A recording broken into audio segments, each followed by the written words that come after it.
నమస్తే, welcome to Abhinav Bharat. ఏపీలో గత ప్రభుత్వంలో జరిగిన మరో అవినీతి భాగోతం వెలుగులోకి వస్తుందా అనే ప్రశ్నకు అవుననే సమాధానం వినిపిస్తుంది.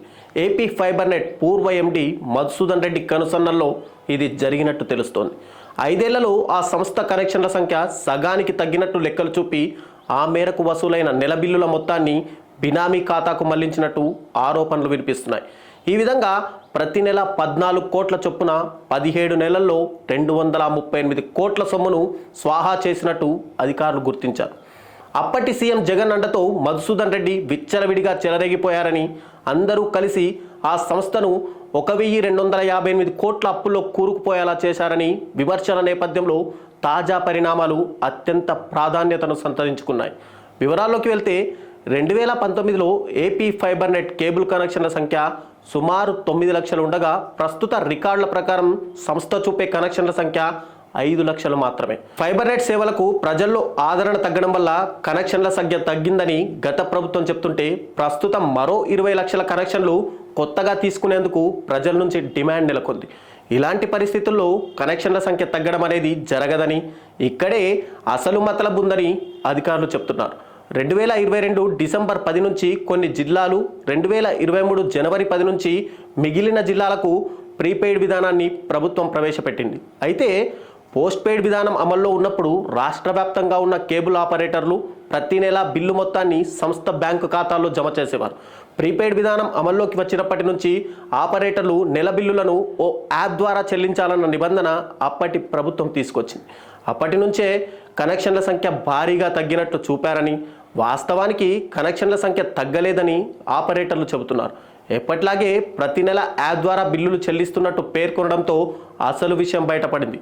కేవలం సంస్థ రికార్డుల్లో మాత్రమే కనెక్షన్ల సంఖ్య తగ్గించి ఆ మేరకు 4 లక్షల కనెక్షన్లకు నెల నెలా వసూలయ్యే మొత్తం బినామీ ఖాతాకు చెల్లించారని అధికారులు చెప్తున్నారు.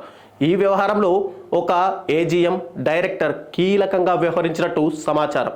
ఫైబర్ నెట్ కనెక్షన్లకు సంబంధించిన ఆపరేటర్లు ప్రతి నెల బిల్లులు చెల్లించడానికి ఉపయోగించిన యాప్ను గ్రీన్ ల్యాంటర్న్ అనే ఐటీ సంస్థ రూపొందించినట్టు సిబ్బంది చెబుతున్నారు. యాప్ ద్వారా ఆపరేటర్లు జరిపే చెల్లింపుల రికార్డుల్లో చూపిన కనెక్షన్ల సంఖ్య మేరకు ఫైబర్ నెట్ ఖాతాకు మిగిలిన మొత్తం బినామీ ఖాతాకు జమయ్యేలా ప్రోగ్రాం రూపొందించారని, ముంబైలోని ఒక బ్యాంకు ఖాతాకు ఆ సొమ్మును మళ్లించారని అధికారులు గుర్తించారు. ఏకంగా సంస్థ ఉన్నతాధికారి విచ్చలవిడిగా వ్యవహరించడంతో కింది స్థాయిలో ఉన్న అధికారులు కూడా వారి పరిధిలో అక్రమాలకు పాల్పడ్డారు. ట్రిపుల్ ప్లే బాక్స్కు అద్దె రూపంలో ఒక్కో ఆపరేటర్ ప్రతి నెల 59 చొప్పున సంస్థకు చెల్లించాల్సి ఉండగా, ఈ మొత్తాన్ని మాఫీ చేసి సొంత లాభం చూసుకునేలా కొందరు సిబ్బంది వ్యవహరించారు.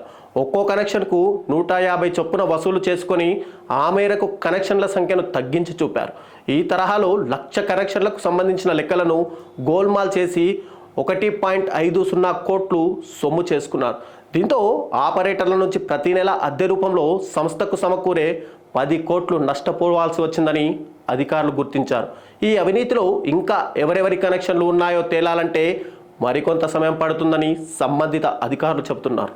నాయకులారా, మీ పనితనం మీ అధినాయకులకు తెలియజేయాలనుకుంటున్నారు. ప్రజలారా, మీ సమస్యలను మీ నాయకులకు తెలియజేయాలనుకుంటున్నారు. ప్రజా సమస్యల పరిష్కార వేదిక మీ అభినవ్ భారత్.